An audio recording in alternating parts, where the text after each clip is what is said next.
So with that song, who can it be now? Let's just tie it into that idea. Because sometimes we see things, and then later we see something, and it's different. And so it came to me as I was building this talk, it was about being a chameleon. And you say, why would you ever want to be a chameleon? Because you know what's fascinating as you look at this idea of what a chameleon is? A chameleon has this natural ability to go into an environment and become so into that environment that you cannot even see it. It disappears into it, whether it's on a rock, whether it's on sand, whether it's in grass. It has this ability to adapt into that. And so I was contemplating that idea, and the idea popped out, well, what if we became karma chameleons? You caught that little bit of a shift there. But think about the idea from becoming a karma chameleon. Meaning that if I become a certain way, then the karma that comes to me becomes what I experience.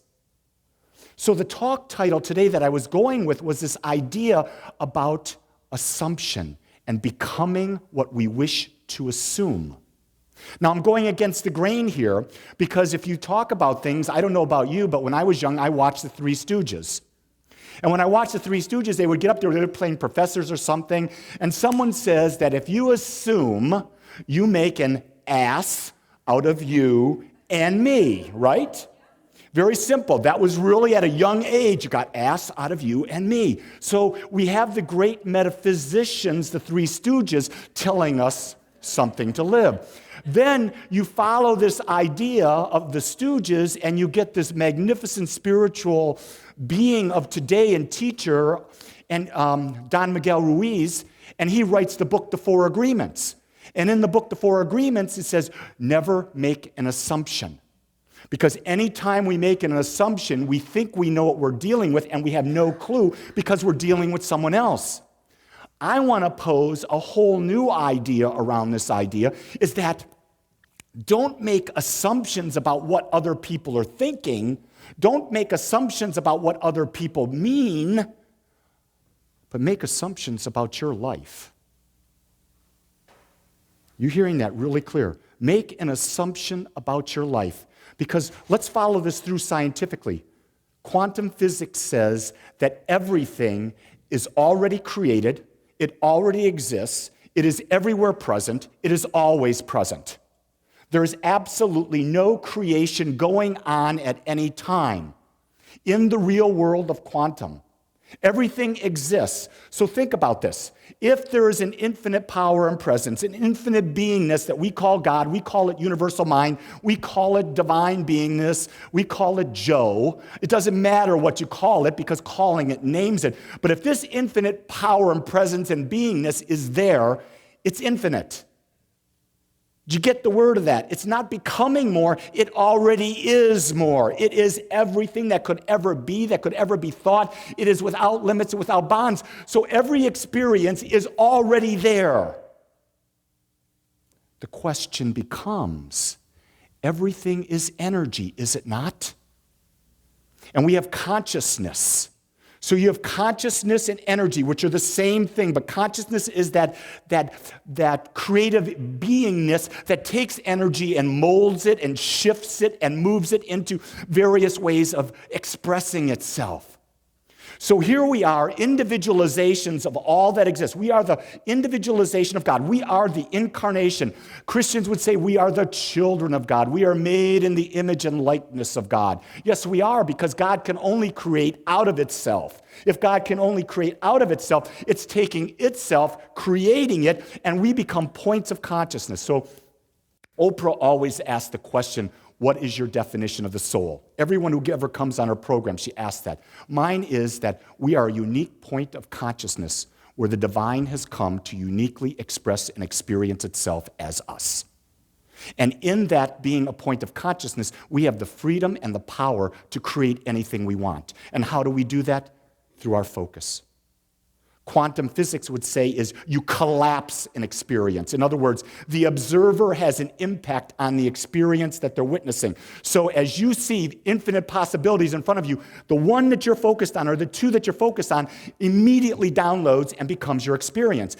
Why does it become that? Because all you can see is what you're vibrating. That's all you can ever see is the vibration that you are in any moment is all that you'll ever have. And that vibration that you are, that energy, that magnet that you are, either attracts unto you or repels away from you. Following the logic here? So, we want something different in our life. The question is, we must become it before we can see it. You see, this religion is not about the state of Missouri's motto about, you got to show me. We're the show me state. No, you've got to become it to see it. This goes against the senses. Are you following where I'm going here? Our senses are what we've been taught to believe. So we're reacting to everything our sensory, my fingers, my voice, my ears, my tongue, my taste, and things like that. They all tell me what my experience is, but they're not the creator of it. What is my consciousness? What is my awareness? Where is my focus? The greatest athletes in the world are those that can focus. The greatest business people in the world are those that focus. The key thing is that we must ask ourselves, are we focusing on what we want? So if we're going to focus, that means let's look at our words. We must be very careful as we focus our words, as we speak our words into the law. Because the words that we speak are what? They're creating part of our mental energy, are they not? Because aren't words a reflection of what's inside? So if we're speaking sarcastic words, which I am trying to break that habit, I'm not winning that habit yet because I could get through the complaining habit easier, but the sarcasm was my way of being funny. But I didn't realize it was my way of also putting others down and putting myself down. No matter how I said it, it was about a put down. It was not allowing me to live up to the highest image of who I wanted to be. So I'm working on that my words are really something I must be aware of. I must be conscious of because I want to create an energy. So now it's just not my words, but now it's also my thoughts. That's the hardest one of all of them because guaranteed no matter what you do, you're going to have crazy thoughts, okay? You're going to have crazy thoughts. The key thing is, don't be building on those crazy thoughts. Have the crazy thought, look at yourself and say, oh, that's a crazy thought. I'll let that go and have another thought. But when we start building on a crazy thought, we start building a thought pattern. We start building a thought pattern, and what's going to come out of our mouth? Diarrhea. It's going to be it because it's going to be CRAP because it's not going to be what? Focused on where we want to go. You see, if we are really, truly embodying and embracing the idea that we're conscious creators, then we're going to take every step possible to move in what we want. If we're not, then we're just putting crap out into the world. We're being the law of averages. We're becoming an average person. Who can it be now? Well, if you're not thinking for yourself, if you're not acting for yourself, if you're not speaking for yourself, you are going to have an average life that is controlled by a law of averages, and you're going to be a victim. Anyone here want to be a victim the rest of their life? I certainly don't. And I'm finding that as we take individually control, we attract people to us. So the other thing I want to bring out is we talked about thoughts, we talked about words, you got to talk about actions too. You got to focus your actions. Are your actions in the direction? So if you're looking at health, are your actions toward eating a lot of sugar? Those are two contrary things based on what race consciousness in society says. When I say race consciousness, understand I'm talking about the consciousness of humanity that is around you. So if you're in the United States right now, probably if you're on anywhere on some educational medium like Facebook, you will see people posting that sugar is not good for you. Sugar breaks down the immune system according to what scientific fact is saying. I don't know that it has to be true, but science says that sugar breaks down the immune system, and when your immune system breaks down, your body becomes susceptible to receiving or allowing a disease that's always been present in it to manifest itself into an unpleasant experience. So the question you got to ask is, do I want to focus on eating sugar? if I truly value my health, see, we've got to link things in our lives to our highest value. My highest value is spiritual connection and teaching and empowering others to realize that connection, to personally transform their lives. So I'm saying, how do I tie health into that? Well, I tie health into that because if I can't demonstrate health, how can I get up in front of a group of people and say, this is how you create? I have to practice what I teach. And also, if I've got a body that's young and virile that allows me to do that, I can do that all day long, every day, and keep going and going. I am the ever-ready bunny of personal transformation. Now, Jennifer would say, where's your tail? And I said, I don't have a tail. I'm a male bunny. I know that was a bad joke, wasn't it? So anyway, thoughts, words, actions. Here's the other one. You got to feel it. You've got to feel it. So one of the things you'll notice every Sunday at Agape, when you come in here, we have the best music we can even think of. And the reason is because we want you to feel. We want you, the second you come into this place, we want you to feel your vibration, your inner being raising up. Because when your level of vibration raises up, you're going to hear things differently. But if you come in here and you've got, and you're in a low mood, you're going to hear things low. Keep in mind, this is really good. We're always working with energy. And energy is always frequency. And frequency is always vibration. So if we want to change our lives, we must start to change our frequency and our vibration, which in turn creates a different type of energy, a different type of consciousness. And that different type of consciousness creates a different and whole and more unique experience. So you see, there's a method to all that you see here. Because to come up and talk to you without the music would mean I would have to start down here and bring the vibration up to here. But if I walk up here after the music that we have, the music is here. Now I can take you from here and we can go higher.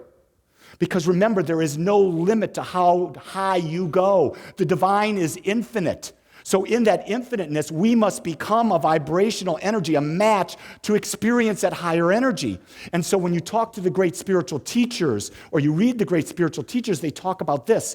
They said, as you raise your vibration, what was once your low and was once your high now becomes your new low, and your new high is up here, and you keep evolving up. And as you do evolve up, the people who are down here, you're not even going to know. You're not going to understand because the vibration is so far apart that there's no way you're going to even understand that that vibration exists. Is that bad? Is that good? It's neither. It's just law. So you've got to look at things from the aspect of what is law. Law is that like attracts like. Unlike and like repel each other. There's no other way to say that. How many people have been in or seen relationships where you have a like and an unlike, and God forbid, it was quite an interesting story as they separated. See, it doesn't mean you're alike in that your personalities are the same, but what is the energetic vibration? Is your energetic vibration a harmonious one that comes together to support and to grow each other for the purposes of becoming more of an expression of life? That's what all relationships are for. It's for like energies to come together to support and grow and to become more. So how do you get there? You have to assume you're already in the relationship. And when you assume, you make the law of assumption come into place. So all of assumption, when you're assuming that you're in that relationship, you're thinking that way, you're speaking that way, you're acting that way, and you're feeling that way. And when you get into that state, you've already created within the mind the feeling of what you want. You don't even look for the relationship. And lo and behold, all of a sudden the relationship pops on your doorstep. Or it's lying next to you and you forgot it. Do you hear that one? Because there are many, many couples that are lying next to each other and don't realize that the love of their life is right next to them because they haven't become the person. They keep thinking that the other person is going to make them that way, and the other person can't do that. They have no power because why? You have free will. Your free will is that you are constantly at choice to determine what your mental atmosphere is to attract to you. That's what it means to be free. The truth will set you free. The truth will set you free because you have the power, you have the imagination, you have the words, the thoughts, the actions, and the feelings to shift your experience. But if you don't embrace it and you don't embody it and you don't practice it, nothing's going to change. So if you're going to a dating service and you go through 52 people saying, who's like me in that? And you think, oh, that person's going to make me whole because I'm this half and they're this half and we're going to come together and we're going to make a whole. Do you see the flaw in that logic? You're whole right now. You're the perfect expression of the divine. Everything that God is, you are. There's nothing in you that is not God. There's nothing in you that's not worthy. There's nothing in you that can't create. You are all-powerful, all-knowing. Now, the thing is to step out of the illusion, out of the race consciousness, the human consciousness, that you're a victim because everywhere you go, you're going to see that victim mentality. So what we create here is we create an energy where you can come and safely grow and experience yourself and not be judged, but be accepted just as you are and be held the truth. Because one of the things that we talk about here at Agape over and over again, we don't play small. If we see someone playing small, we ask them lovingly, is this really what you want to experience or would you like to experience more? If you'd like to experience more, how can I support you? You see, we're always about supporting. We're not about helping. Helping means someone's powerless. Supporting means you see the power in them and you're helping them become what they already know, what they might have forgotten in that moment. So this idea of becoming a chameleon, think about that. So if you desire to be an entrepreneur, here's the environment that a successful entrepreneur would be in. Are you able to walk into that environment and now have your thoughts, your words, your actions, and your feelings shift and become that environment? If you're desiring to be in a successful relationship, are you willing to walk into the vision of a magnificent relationship and speak, think, act, and feel only as the person in that relationship would? If you are looking to experience health, are you willing to talk, to speak, think, act, and feel as if you were healthy now? You see, when you embody that, when you assume that energy, when you assume that karma chameleon, you become everything you've been looking for. It's that simple. It's not about having goals. Goals are nice. Goals keep you focused. This is not a goal. This is about becoming something. And you have the ability to become it in every moment. Goals are there to say, okay, what's my next step as I move forward? They're ideas. So when you're setting a goal, make sure that the energy is higher. Because if you're setting a goal and the energy is not higher from where you are, it's not a worthy goal. Because you're an expanding energy. You're always about becoming more, because if infinite possibilities exist out here, you can't settle. If you've tasted red Kool-Aid and you've had enough of it, you want some other flavor of Kool-Aid.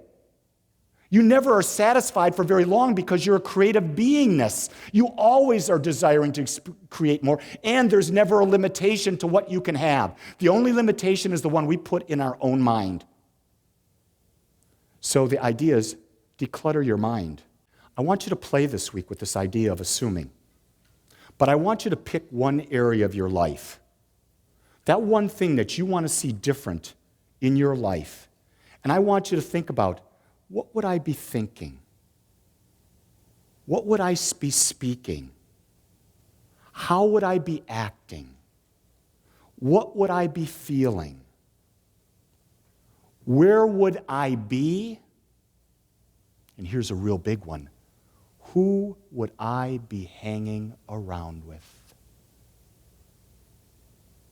That last one is a big one. Because who you hang around with the most is a reflection of your energy. What is it they talk about? Jim Rohn, Tony Robbins, Mark Victor Hansen, all of them say the one thing. You will be as wealthy as the 5 people you hang around with the most. You will be as conscious as the 5 people you hang around with the most. You will experience as much love as the 5 people you hang around the most. You will hang around with people who are vibrating exactly like you are. You don't have to change the people you hang around with.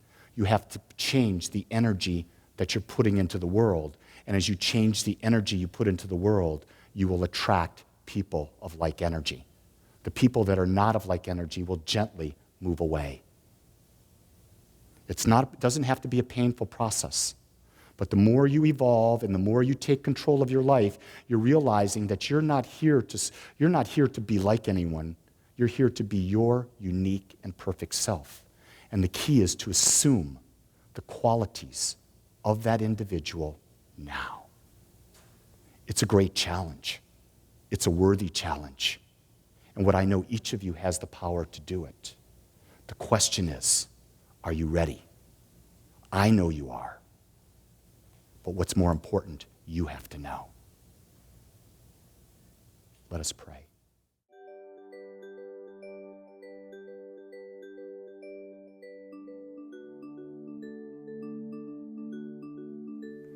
I want to thank you for joining us today. I am so grateful that you took your time to watch or listen to this message. If you found this message beneficial, I would ask you to go to our website. Once there, click on the Contribute button and experience the joy of conscious and purposeful giving. It is through your gifts that we are able to bring this message to the world. I would also ask you to please share this message with anyone you feel might benefit. Again, I want to thank you for joining me and the Agape community as together we bring joy to life.